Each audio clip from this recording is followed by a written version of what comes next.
హల్లెలూయా. దేవునికి స్తోత్రం.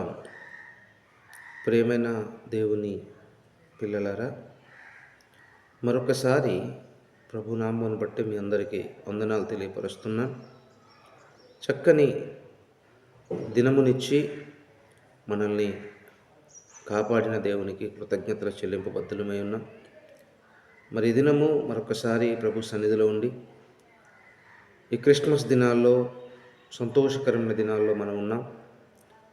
అనేకులు క్రిస్మస్ వేడుకల్లో కుటుంబ సమేతముగా, సంఘ సమేతముగా, బంధువుల మధ్యలో, అధికారుల మధ్యలో క్రిస్మస్ వేడుకలు జరిగించుకుంటున్నారు. అందును బట్టి దేవునికి మహిమ కలుగునుగాక. మరి సమయంలో ఒక క్రిస్మస్ గురించి ఒక లేఖన భాగాన్ని చూద్దాం. క్రిస్మస్ అనగానే ప్రతి ఒక్కరి క్రీస్తు పుట్టుక లోకానికి సంబరం, సంతోషము, ఆనందం.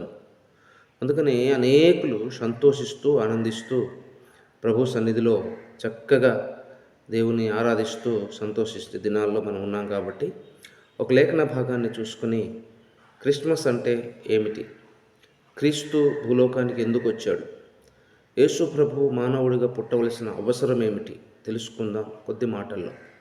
ఒక లేఖన భాగాన్ని చదువుదాం. ఈ సమయంలో యెషయా భక్తుడు రాసిన యెషయా గ్రంథము 9వ అధ్యాయం 6వ వచనాన్ని మనం చదువుకొని ముందుకు వెళదాం. అందులో రాసిన మాట ఒకసారి చూస్తే, ఏలయనగా మనకు శిశువు పుట్టెను, కుమారుడు మనకు అనుగ్రహింపబడెను, ఆయన భుజం మీద రాజ్యభారం ఉండెను, ఆశ్చర్యకరుడు, ఆలోచనకర్త, బలవంతుడైన దేవుడు, నిత్యుడగు తండ్రి, సమాధానకర్త, అధిపతి అని అతనికి పేరు పెట్టబడెను. ఈ లేఖన భాగాన్ని మనం చదివినప్పుడు ప్రభువైన యేసుక్రీస్తు మీద రాజ్యభారం ఉందని, బాధ్యతలు ఉన్నాయని, అలాగే ప్రభు ఒక అలోకానికి సమాధానపరచడానికి వచ్చాడని, ఆశ్చర్యమైన సంగతులు తెలియపరచడానికి వచ్చాడని ఈ లేఖనాల్లో మనం చూస్తాం. ఈ లేఖనాల్లో చాలా విషయాలు కనిపిస్తాయి, కానీ ప్రాముఖ్యమైన ఒక అంశము లేక ఒక మాట నా హృదయానికి ఎందుకో కొంచెం ఆలోచింపజేసింది. అదేంటంటే, ఏలయనగా మనకు శిశువు పుట్టెను. ఈ అంశాన్ని ఈ మాటను ఒకసారి నేను ఆలోచించుతున్నప్పుడు, నిజమే కదా, దేవుడు ఎందుకు ఈ లోకంలో పుట్టాడు, దేవుడు మానవుడిగా ఎందుకు ఈ లోకంలో జన్మించాడు, దానికి కారణం ఏమిటి తెలుసుకోవడానికి కొద్ది ప్రయత్నం చేశాను. అయితే కొన్ని లేఖనాలు పరిశీలించినప్పుడు ఇర్మియా గ్రంథంలో ఒక మాట చెప్పాడు. ఇర్మియా భక్తుడు జలవిస్తూ చక్కని మాట ఒకటి చెప్పాడు. 23వ అధ్యాయము 5-6 వచనాలు చదువుకుంటే ఈ మాటలు మనకు తెలుస్తాయి. ఒకసారి చూద్దాం ఆ మాటలు కూడా. 23వ అధ్యాయము 5-6 వచనాలు కానీ ఒకసారి చేసుకుంటే అక్కడ రాస్తున్న మాట ఒకసారి మనం జ్ఞాపకం చేసుకుందాం. ఏమంటున్నాడు ఆ మాట ఒకసారి చూస్తే చక్కనైన మాటలు మనకు కనిపిస్తాయి అందులో. 23వ అధ్యాయము ఒకసారి మనం బైబిల్ ఉన్న వాళ్ళు తెరిచి చూద్దాం. పరిశుద్ధ గ్రంథంలో రాసిన మాట 5-6 వచనాలు చక్కనైన మాటలు. యెహోవా ఇలాగ ఆజ్ఞించుచున్నాడు, రాబో దినములలో నేను దావీదునకు నీతి చిగురు పుట్టించెదను, అతడు రాజై పరిపాలన చేయును, అతడు వివేకముగా నడుచుకొనును, కార్యము జరిగించును, భూమి మీద నీతి న్యాయములు జరిగించును. చక్కని మాట. దేవుడు వాగ్దాన ప్రకారము దావీదు నుండి ఒక వ్యక్తిని లేక ఒక నీతిని భూలోకానికి పంపిస్తాను, అతడు చక్కగా రాజ్య పరిపాలన చేస్తాడు, చక్కగా నీతి న్యాయములు జరిపిస్తాడు అని లేఖనాల్లో మనం చూసాం. ఎందుకంటే ఈ లోకంలో నీతి అనేది లేదు, పరిశుద్ధత అనేది లేదు. పాపముతో నిండిపోయిన ఈ లోకానికి రక్షించడానికి ఒక వ్యక్తి కావాలి. ఆ వ్యక్తి ఎవరై ఉండాలి అంటే పరిశుద్ధమైన వ్యక్తి అయి ఉండాలి. గ్రంథాల్లో కూడా సెలవిస్తూ ఉంటాయి. చాలా గ్రంథాలు మనం చదువుతాం, కొన్ని వేదాలు మనం చదువుతాం. ఆ వేదాల్లో కూడా చెప్పిన మాట ఏంటంటే, పాపము లేనివాడు, పరిశుద్ధుడైన వాడు, కన్యకు పుట్టినవాడు ఈ లోకంలోకి వస్తే మానవులకు రక్షణ కలుగుతుంది అన్నమాట మనం చక్కగా చూస్తూ ఉన్నాం. అది మాత్రమే కాదు, దావీదు జీవితంలో ఒక అద్భుతమైన మాటను మనం చూస్తాం. ఎందుకంటే దావీదుని ఏర్పాటు చేసుకున్నాడు దేవుడు. ఆ వంశం నుంచే ఒక వ్యక్తిని లోకానికి పంపించాలి. ఆ లోకంలో ఉన్న వ్యక్తి ఈ లోకంలో రక్షణ అనేది ఒకటి పుట్టించాలి, సర్వమానవుల పాపంలో పడి కొట్టుమిట్టాడుతున్నప్పుడు వాళ్ళని రక్షణ కలిగించి వాళ్ళని రక్షించి పరలోక రాజ్యానికి దేవుని సన్నిధికి చేర్చాలి. అది దేవుని యొక్క ఆశ, తలంపు కూడా. అందుకనే దేవుడు మనిషి రూపంలో భూలోకానికి వచ్చినట్టుగా మనం చూస్తాం. ఈరోజు చాలామంది పడ్డానికి ఇష్టపడుతున్నారు. రక్షణ అనేది కంటికి కనిపించని కార్యము. చాలామంది పుణ్యకార్యాలు చేస్తే రక్షణ వస్తుంది, దాన ధర్మాలు చేస్తే రక్షణ వస్తుంది, పుణ్యం చేస్తే పరలోకం చేరిపోతామంటారు. అదేమీ కూడా అసాధ్యమైన కార్యములు. అసాధ్యాన్ని సుసాధ్యపరచడానికే ప్రభువైన యేసుక్రీస్తు ఈ లోకానికి వచ్చాడు. ఈరోజు మనం చూస్తాం, ఇంకొక లేఖన భాగంలో అదే యెషయా భక్తుడు మాట్లాడుతూ అక్కడ చక్కని మాటలు ప్రభు ఒక సూచనగా చూపుతున్నాడు. ఏమని? సర్వమానవులకు రక్షణ కలిగించడానికి కన్యక గర్భవతి కుమారుని కనును. ఆయన అనేకుల రక్షణ మార్గం నడిపించడానికి చక్కగా ముందుకు నడిపిస్తాడు. హల్లెలూయా. ఈ విషయాలు మనం జ్ఞాపకం చేసుకున్నప్పుడు, ఈ విషయంలో మనం ముందుకు సాగుతున్నప్పుడు దేవుడే రక్షణ కార్యాన్ని జరిగించడానికి ఇష్టపడుతున్నాడు అని మనకు అర్థమవుతుంది. అందుకనే ఒకసారి మనం ఆలోచిద్దాం, దేవుడు మనిషిగా భూలోకానికి ఎందుకు వచ్చారు? అందుకని ఏలయనగా మనకి శిశువు పుట్టెను ఆలోచన కలిగినప్పుడు నాకు ఒక ఆలోచన కలిగింది. ఏంటంటే ఎందుకు వచ్చాడు అని అంటే, లూకా సువార్తలో చక్కని మాట ఒకటి ఉంటుంది. 19వ అధ్యాయం 10వ వచనంలో, నశించిన దాన్ని వెదకి రక్షించుటకు. ఏమండి? నశించిన దాన్ని వెదకి రక్షించుటకు దేవుడు భూలోకానికి వచ్చాడు. నశించింది ఏంటి? ఈ లోకంలో చాలా వస్తువులు నశించిపోతాయి, చాలా కాలాలు నశించిపోతున్నాయి, చాలా రకాలైన పనులు నశించిపోతాయి. కానీ దాన్ని రక్షించడానికి దేవుడు ఎందుకు రావాలి అంటే, నశించింది వస్తువు మాత్రం కాదండి, నశించింది మానవ జీవితం. ఈరోజు మనిషి అనేవాడు అనేకమైన దురలవాట్లకు పడిపోయి, పాపంలో పడిపోయి, సాతాను బంధకంలో నిలిచి ఏమండి అనేక విషయాలు నశించిపోతూ ఉన్నాడు. కుటుంబాలు నశించిపోతున్నాయి, మనిషి జీవితం నశించిపోతుంది. కుటుంబాలుగా దేవునికి దూరం అయిపోయి ఈ లోకంలో పాపంలో కొట్టుమిట్టాడుతూ నశించిపోతున్నారు. వాళ్ళని ఉద్దేశించి దేవుడు వీళ్ళని నేను రక్షించాలి అని చెప్పి ఈ లోకానికి మనిషి రూపములో అనగా మానవ శరీరంలో ధరించుకొని పాప ఆకారంలో భూమి మీదకి జన్మించినట్టుగా నేను గమనించాను. అందుకని ఎందుకు పుట్టాడు అని ఆలోచన కలిగినప్పుడు నశించిన దాన్ని వెదకి రక్షించడానికి దేవుడు వచ్చాడు. అందుకని ప్రభు కూడా కొన్ని మాటలు చెప్పుకొచ్చాడు. ఈ లోకానికి ఎందుకు వచ్చాను అంటే, నశించిన గొర్రెల వద్దకు నేను వచ్చాను అన్నాడు. ఎవరికని? నశించిపోతున్న గొర్రెలు. ఎవరు నశించిపోతున్న గొర్రెలు? ఆలోచన చేయండి. ఈ లోకంలో సర్వమానవులు నశించిపోయారు.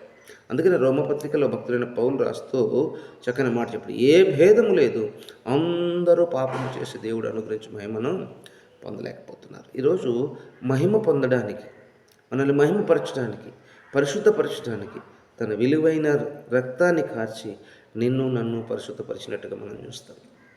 అది మాత్రమే కాదు, ఇక్కడ ఇంకొక మాట కూడా సెలవిస్తూ ఉన్నాడు. ఎక్కడికి ఎందుకు యేసు ప్రభు వచ్చాడంటే, ఏమంటే తప్పిపోయిన దాన్ని వెతకడానికి అన్నాడు. హల్లెలూయా. ఏమంటే తప్పిపోయిన దాన్ని వెతకడానికి. ఏం తప్పిపోయింది? గొర్రెలు తప్పిపోయా, వస్తువులు తప్పిపోయా, లేకపోతే పెంచుకున్న జంతువులు తప్పిపోయా అంటే అవేమి కాదు. దేవుని దగ్గర నుంచి తప్పిపోయింది మానవుడు. హల్లెలూయా. దేవుని దగ్గర నుంచి తప్పిపోయింది మానవుడు. ఎలా తప్పిపోయాడు అంటే, ఆదికాండంలో మనం చూస్తాం.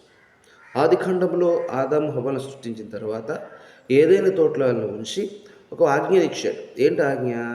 ఈ తోటలో పళ్ళన్నీ మీరు తినండి, ఏ అభ్యంతరం లేకుండా ఇవన్నీ మీరు నిరభ్యంతరంగా తినొచ్చు. కానీ తోట మధ్యలో ఉన్న 2 చెట్లు ఉన్నాయి చూడండి. ఒకటి ఏమండి జీవవృక్షము, 2 మంచు చెడులు తెలియనిచ్చే వృక్షం. ఈ 2 ఫలాలు మీరు తిన్ననాడు నిశ్చయముగా చచ్చెదరన్నాడు. అవును ప్రియులారా, దేవుని మాట విననివాడు చావుకి దగ్గరవుతాడు. దేవుని మాటలో కొనసాగనివాడు చావుకి దగ్గరవుతాడు. దేవునితో సహవాసం లేనివాడు చావుకి దగ్గరవుతాడు. అందుకని ఎప్పుడైతే దేవుని ఆజ్ఞల మీది తినకూడని పండు తిన్నారో ఆ రోజే వారి జీవితము చనిపోయింది, నశించిపోయింది. అందుకని దేవుడు ఆలోచన చేసి భూలోకానికి నేను వెళ్ళి మరలా నేను సృజించిన లేకపోతే నేను తయారు చేసిన మానవులను నా దగ్గరికి చేర్చుకోవాలనే ఆశతో ఈ లోకానికి మనిషిగా భూలోకానికి వచ్చినట్టుగా మనం చూస్తాం. నేను మొదటిగా ఆలోచించింది ఏంటంటే, నశించిన దాన్ని దేవుడు వెదకి రక్షించడానికి వచ్చాడు అని. ఇక రెండోది మనం చూస్తాం, రక్షణ పొందిన వ్యక్తిలో ఉండవలసిన ముఖ్య లక్షణం ఏంటంటే మారు మనసు పొందడం. ఈరోజు చాలామంది రక్షణ పొందుకున్నారు, బాప్తీసం తీసుకున్నారు, చర్చిలకు వెళ్తున్నారు, ఆరాధన చేస్తున్నారు, పాటలు పాడుతున్నారు, వాక్యాలు చదువుతున్నారు.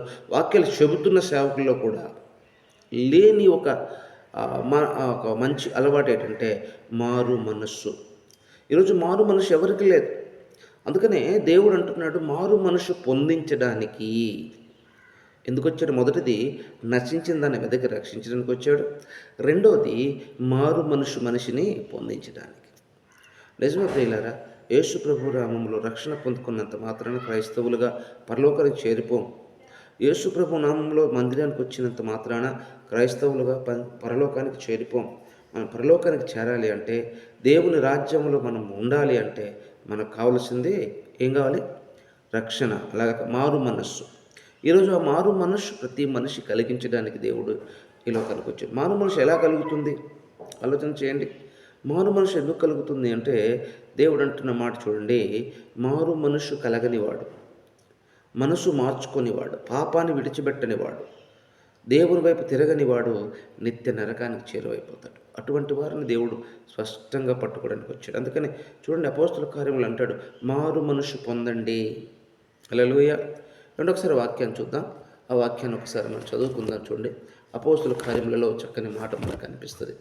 అపోస్తుల కార్యములు 2వ అధ్యాయం ఒకసారి మనం చూస్తే, 2వ అధ్యాయము ఒకసారి చదువుదాం. 38వ వచనం చూడండి, అక్కడ ఏం రాస్తున్నాడో. 2వ అధ్యాయము 38వ వచనం చదువుతాం. చక్కని మాట. ఇక్కడ మాటలు ఒక్కసారి జ్ఞాపకం చేసుకుందాం. 38వ వచనం ఏమంటున్నాడు చూద్దాం ఒకసారి. హల్లెలూయా. చూడండి, పేతురు, మీరు మారు మనస్సు పొంది పాప క్షమాపణ నిమిత్తము ప్రతివాడు యేసుక్రీస్తు నామములో బాప్తీసం పొందండి, అప్పుడు మీరు పరిశుద్ధాత్మను వరమును పొందుదురు అన్నాడు. హల్లెలూయా. ఏం చేయాలి? మారు మనస్సు పొందాలి. ఎందుకు పొందాలి? పాప జీవితాన్ని విడిచిపెట్టడానికి. మారు మనస్సు పొందాలి. ఎందుకు పొందాలి? పాత అలవాట్లు విడిచిపెట్టడానికి. నీ లోకంలోని మారు మనస్సు, ఈ లోకంలో జీవించిన అలవాట్లన్నీ కూడా మళ్ళీ యేసు ప్రభువులోకి వచ్చిన తర్వాత, రక్షణ పొందుకున్న తర్వాత చేస్తానంటే కుదిరే పరిస్థితి కాదు. కాబట్టి నిజమైన క్రైస్తవుడిగా ఉండాలి అంటే, ప్రభువుని వెంబడించే వ్యక్తిగా నువ్వు ఉండాలి అంటే, మనం చేయవలసింది ఏంటంటే మారు మనస్సు పొందాలి. ఎందుకు పొందాలి? పాప క్షమాపణ నిమిత్తము.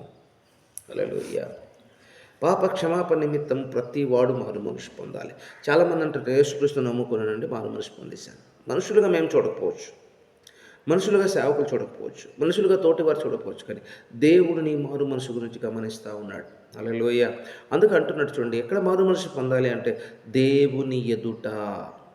హల్లెలూయా. అదే అపోస్తుల కార్యం 20వ అధ్యాయం 21వ వచనంలో ఈ మాట మనము చదువుతాం. ఒకసారి చూడండి, ఆ మాట కూడా చూద్దాం. అపోస్తుల కార్యములు 20వ అధ్యాయము 21వ వచనాన్ని ఒకసారి మనం చూసుకుని ముందుకు సాగుదాం. అపోస్తుల కార్యములు 20వ అధ్యాయము 21వ వచనాన్ని ఒకసారి మనం చదువుదాం. చూడండి, అక్కడ రాసిన మాట ఏంటో ఒకసారి మనం జ్ఞాపకం చేసుకుందాం. అపోస్తుల కార్యములు 21 ఏమన్నాడు? ఇంటింట మీరు ఇంటింటను మీకు తెలియజేయచ్చు, బోధించుచు దేవుని ఎదుట మారు మనసు పొంది మన ప్రభు అయిన యేసుక్రీస్తునందు విశ్వాసం ఉంచవలెను. హల్లెలూయా. ఏమండి, ఇక్కడ ముందు నుండి చదివితే ఒక మాట చూస్తే, ఇక్కడ చక్కని మాట 20వ వచనం చదవండి మరొకసారి. ఇక్కడ మరియు ప్రయోజనకరమైనది ఏదియూ దాచుకొనక బహిరంగముగాను ఇంటింటను మీకు తెలియజేయచ్చు, బోధించుచు దేవుని ఎదుట మారు మనసు పొంది మన ప్రభు అయిన యేసుక్రీస్తునందు విశ్వాసం ఉంచవలనని యూదులకును గ్రీకు దేశస్థులకును ఎలాగూ సాక్ష్యం ఇచ్చుచూ ఉంటిని. హల్లెలూయా.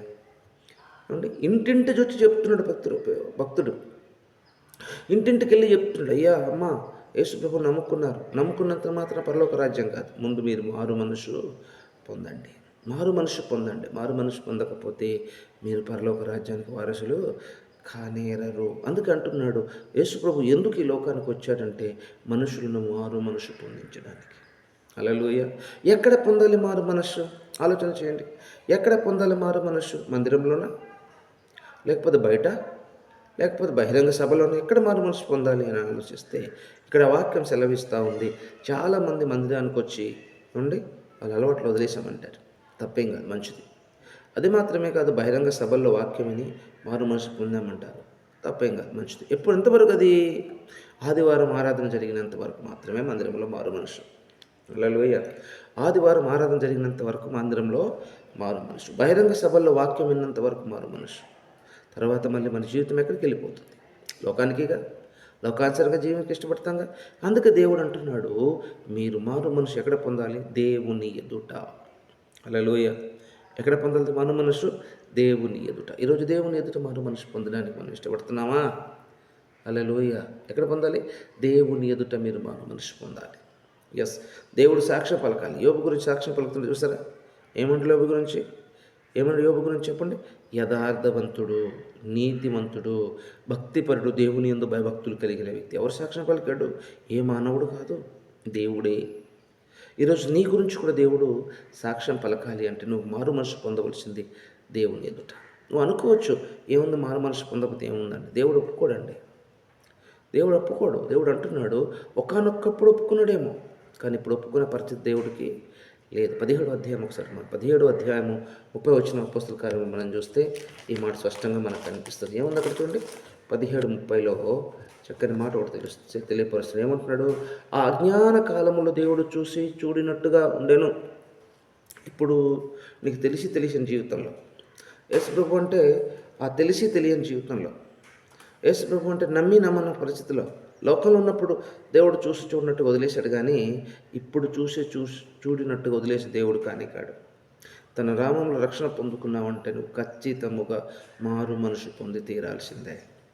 అందుకంటాడు ఏమని చదువుతాం ఒక మాట, 17:30లో అజ్ఞాన కాలంలో దేవుడు చూసి చూడనట్టుగా ఉండెను, ఇప్పుడైతే అంతటా అందరూ మారు మనసు పొందవాలని మనుషులకు ఆర్డర్ వేస్తున్నాడు, ఆజ్ఞాపిస్తున్నాడు.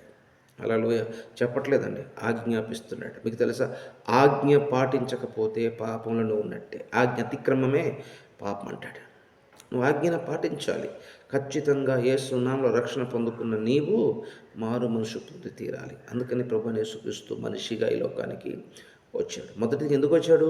నశించిన దాన్ని వెదకి రక్షించినట్టు. నువ్వు నశించిపోయాం, మనం అందరము, మానవులందరూ నశించిపోతే వెదకి రక్షించి తన ప్రాణమునిచ్చి నీ కొరకు నా కొరకు సిలువలో బలియాగం అయిపోయి మనల్ని రక్షించుకున్న దేవుడు. అటువంటి రక్షణ పొందుకున్న నీవు నేను ఈరోజు మారు మనసు పొందకపోతే శిక్ష అనుభవిస్తాం. మూడోది మనం చూస్తే పాపులను రక్షించడానికి వచ్చాడన్నాడు. హల్లెలూయా. ఎందుకు వచ్చాడండి? పాపులను రక్షించడానికి. మొదటిది నశించిన దాన్ని వెతకి రక్షించడానికి, రెండోది మారు మనసు పొందించడానికి, మూడోది రక్షణ కార్యము జరిగించడానికి. హల్లెలూయా. అందుకని లూకా శుభవార్తలో మనం దూత ప్రకటించిన మాట ఏంటండి? ఇదిగో నేడు రక్షకుడు మీ కొరకు పుట్టి ఉన్నాడు, ఆయన ప్రభు అయిన క్రీస్తు. దానికి మీదే ఆనవాళ్ళు. ఎవరు పుట్టాడట? రక్షకుడు. యేసు ప్రభు అని చెప్పట్లా, బాలుడు అని చెప్పట్లా, దేవుడు అని చెప్పట్లా. ఏమని చెప్తుంది? రక్షకుడు, రక్షించేవాడు నీ కొరకు నా కొరకు కూడా పుట్టాడు. అందుకని నేను అనుకున్నాను, అనగా నాకు ఆలోచన కలిగింది, నిజమే కదా, ఎందుకు యేసు ప్రభు పుట్టాడు లోకంలో అనుకున్నాను. అది గమనించినప్పుడు ఇక్కడ గమనించిన మాట ఏంటంటే, దేవుడు తెలియపరిచిన మాట రక్షించడానికి, వెదకి రక్షించడానికి. అందుకని ఆయన పాపులను రక్షించడానికి వచ్చిన సంగతి మనం చూస్తాం. హల్లెలూయా. గమనిస్తే చక్కని ఆలోచనతో దేవుడు ముందుకు నడిచాడండి. ప్రతి దాన్ని రక్షించుకోవాలి. నశించిపోయిన దాన్ని వెదకాలి, మారు మనసు పొందించాలి, రక్షణ మనం నడిపించాలి. ఈరోజు రక్షింపబడ్డావా? మనం మనుషులుగా ఉన్న మనం రక్షణ పొందుకున్నామండి. బాప్తీసం తీసుకుంటే రక్షణ పొందుకోవడం కాదండి. బాప్తీసం తీసుకున్నంత మాత్రాన రక్షణ పొందుకోవడం కాదు, అది గమనించుకోవాలి. రక్షణ పొందుకోవడము అంటే ప్రభువుని నమ్మి ఆయన మాట ప్రకారం నడవడం, ప్రభువుని నమ్మి ఆయన ఆజ్ఞల ప్రకారం జీవించడం, ప్రభువుని నమ్ముకున్న మనము ఆయన అడుగు జాడల్లో ముందుకు సాగడం. ఈరోజు అటువంటి భాగ్యము దేవుడు మనకు అనుగ్రహించాడు. హల్లెలూయా. చూడండి, ఇక్కడ రాస్తున్న మాట ఏమంటే, తిమోతి రాసిన 1 తిమోతిలో 5:15లో మాట్లాడుతున్న మాట ఒకసారి జ్ఞాపకం చేసుకుందాం. ఏమంటున్నాడు? 1 తిమోతి 5:15 ఒకసారి చదువుదాం. అందరు కలిసి బైబిల్ ఉన్న తీసి చదవండి ఒకసారి. 5:11. 1 తిమోతి 5:11 ఏముందో ఒకసారి ఆ మాట చూసుకొని ముందుకు వెళ్ళదాం ప్రియులరా. చక్కని మాట భక్తుడైన తిమోతి ద్వారా రాపించాడు. చదువుదాం 5వ అధ్యాయము 15 చదవండి ఒకసారి. పాపులను రక్షించుటకు యేసుక్రీస్తు లోకానికి వచ్చినను వాక్యము నమ్మదగినదియు పూర్ణ అంగీకారమునకు యోగ్యమైనదియునైనది అన్నాడు. హల్లెలూయా. నమ్మాలి. యేసుప్రభు ఎందుకు ఈ లోకానికి వచ్చాడంటే క్రిస్మస్ పండుగ చేసుకోమనిగా.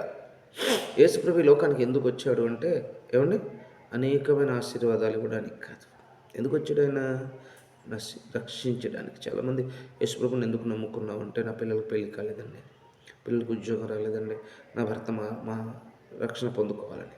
ఎస్, రక్షణ కార్యం జరిగించడానికి వచ్చాడు.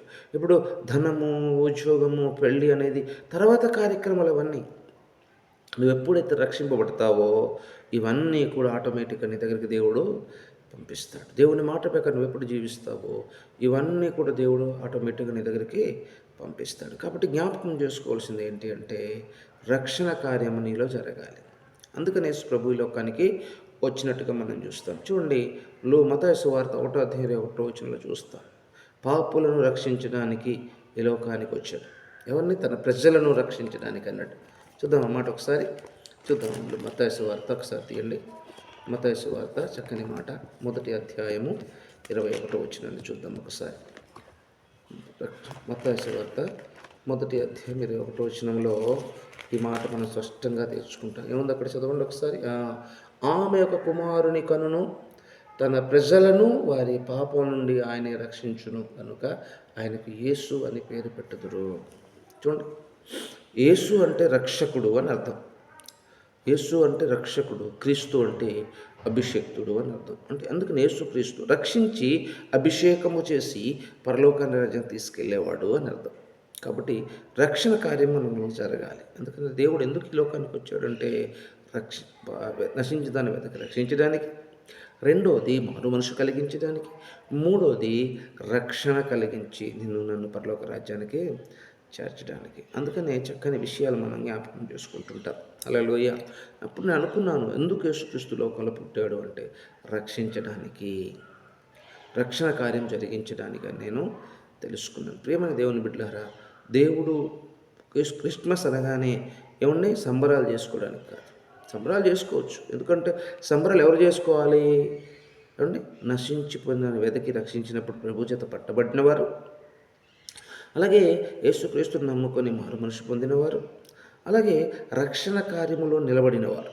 ఈ ముగ్గురు కలిసి మూడు మనతత్వాలు కలిగిన వ్యక్తి సంబరాలు చేసుకోవాలి. కానీ ఇలా సంబరాలు ఎలా మారిపోయాయంటే ఏమండి, క్రిస్మస్ అంటే ఒక ఫెస్టివల్గా మారిపోయింది, పండగ మారిపోయింది.